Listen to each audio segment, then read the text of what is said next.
Assalamualaikum warahmatullahi taala wabarakatuh. Okey, kita sambung lagi latihan kita dengan muka surat 97. Okey, untuk muka surat 97 ni, cikgu akan terang untuk soalan 1 dan awak kena jawab soalan 2 dan soalan 3. Mesti jawab sendiri. Okey, tengok sini.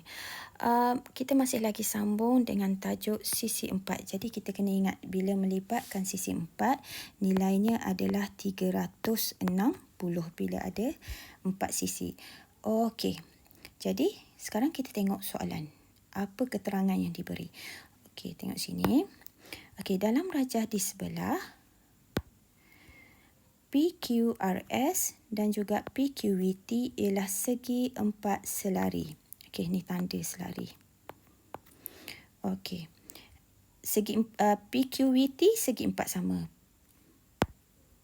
PQVT ialah segi 4 selari. PQRS segi 4 sama. Okey, bila segi 4 sama, nilai setiap sudutnya adalah sudut tegak 90, sama besar. Maksudnya macam ni. Okey. Apa yang awak perlu ingat, cikgu bagi dulu formulanya ataupun tipsnya. Kalau segi 4 selari, ni segi 4 sama, segi 4 selari, bertentangan nilainya sama. Sini A, sini B. A, B, C, D. Okey. Bertentangan. Maknanya A nilainya sama dengan D, B nilai dia sama dengan C. Okey, ini kalau untuk selari. Kalau untuk segi 4 sama dan juga segi 4 tepat, nilai setiap sudut adalah sudut tegak 90. Maknanya nilai setiap sudut adalah 90. Jadi PQRS nilai dia adalah 90. Ni semua sudut tegak. Nampak? Okey. Jadi sekarang tengok. Kita nak cari yang pertama nilai Y. Kat sini juga diterang bahawa PVR adalah garis lurus. Maknanya kat situ ada menggunakan sudut pada garis lurus. Okey. Sekarang tengok kita berbalik pada soalan kita, nak cari nilai X. Nilai X kat sini. Ni nilai X. Okey, nilai X kat situ. Warna biru cantik tu, Tiffany tu. Okey, nilai X kat situ. Sekarang tengok apa kaitan nilai X untuk mudah kita cari. Tengok cikgu tunjuk. Okey, tengok sini. Dia dah bagi tahu garis lari. Cikgu dah kata kalau garis selari, awak mesti ingat. Garis lari dia biasanya akan melibatkan sudut selang-seli, sudut sempadan, dia akan ada selit yang ni, ataupun sudut pedalaman.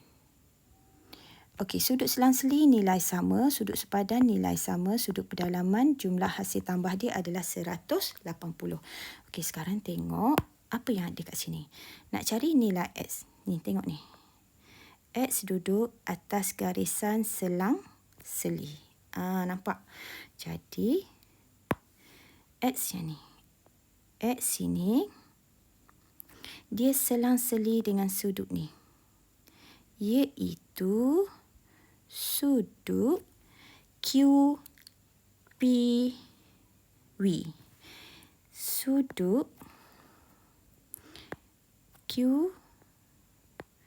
QPV sama dengan X, iaitu sudut selang-seli. Okey, jadi sekarang tengok.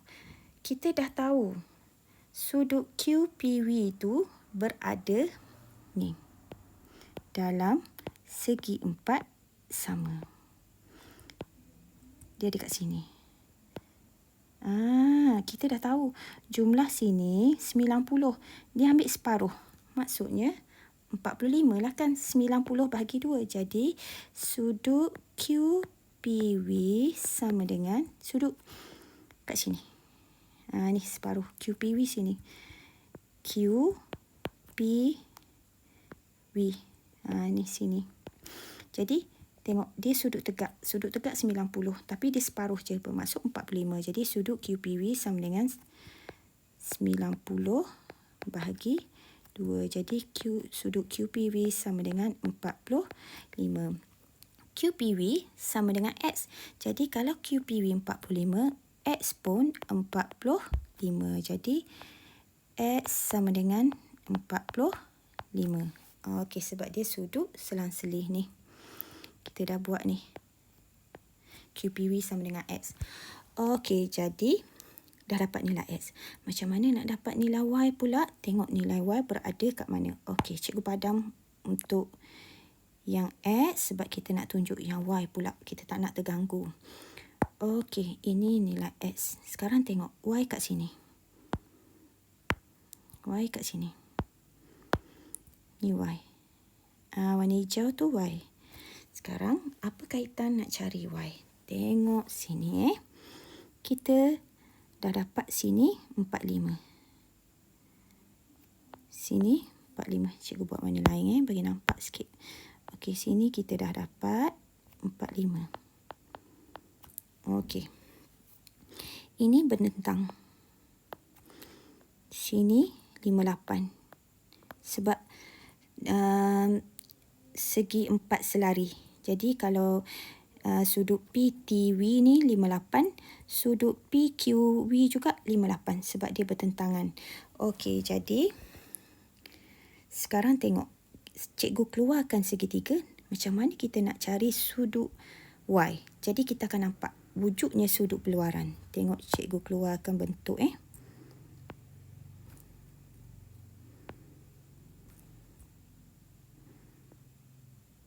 Okey.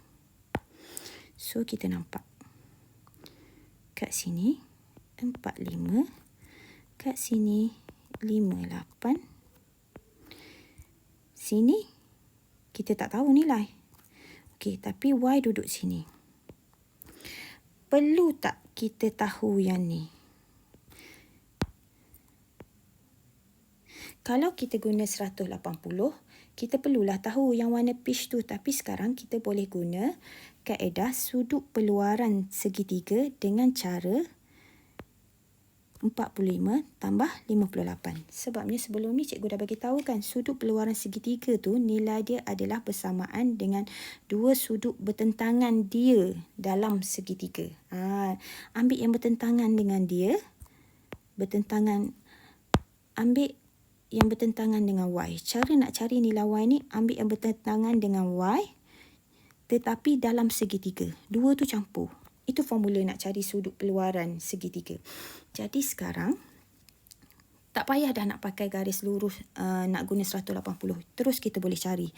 Y sama dengan 45 campur 58.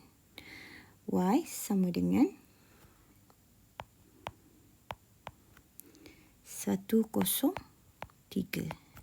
Siap. Terus dapat jawapan. Mudah je kan? Asalkan kita tahu nak guna formula apa.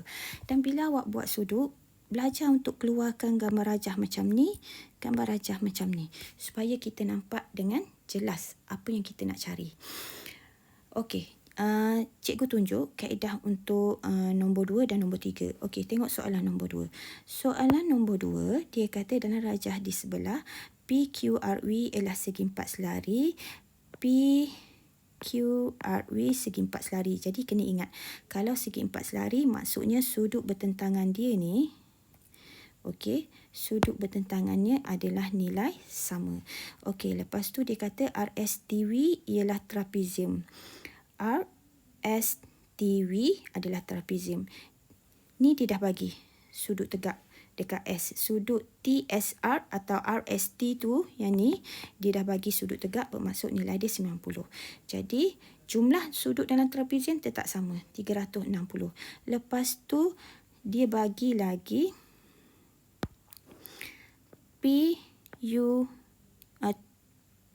TUPV ni adalah segi empat sama.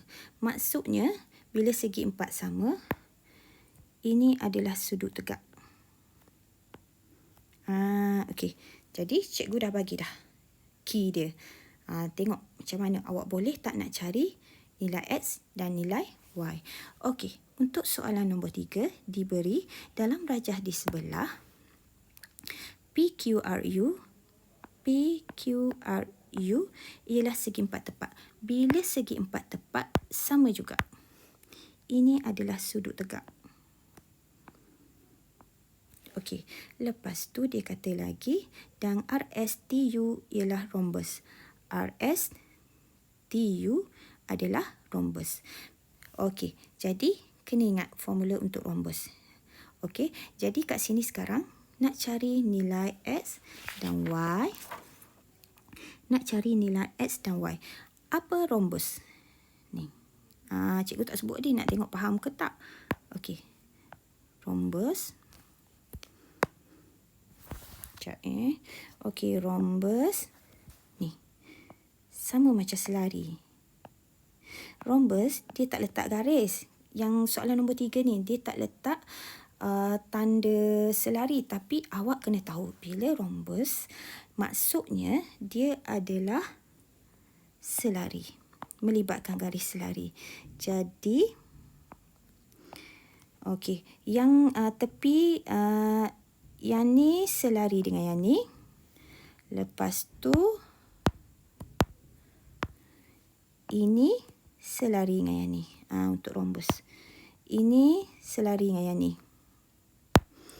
Ni selari dengan yang ni. Jadi, nilai bertentangan dia adalah sama. Ingat, rhombus. Ni, nilai bertentangan. Sama. A, B, C, D. Jadi, A sama dengan B, nilai C sama dengan D. Untuk rhombus. Maknanya kena ingat benda ni. Dia tak letak garis lari, tapi bila dia bagi perkataan ni, maksudnya dia nak awak tahu bahawa ada maklumat yang kita boleh guna untuk cari jawapan X dan Y. Okey, jadi cuba buat soalan ni berpandukan penerangan dan juga tips yang cikgu bagi. Okey, cikgu harap semua boleh buat soalan ni. Assalamualaikum.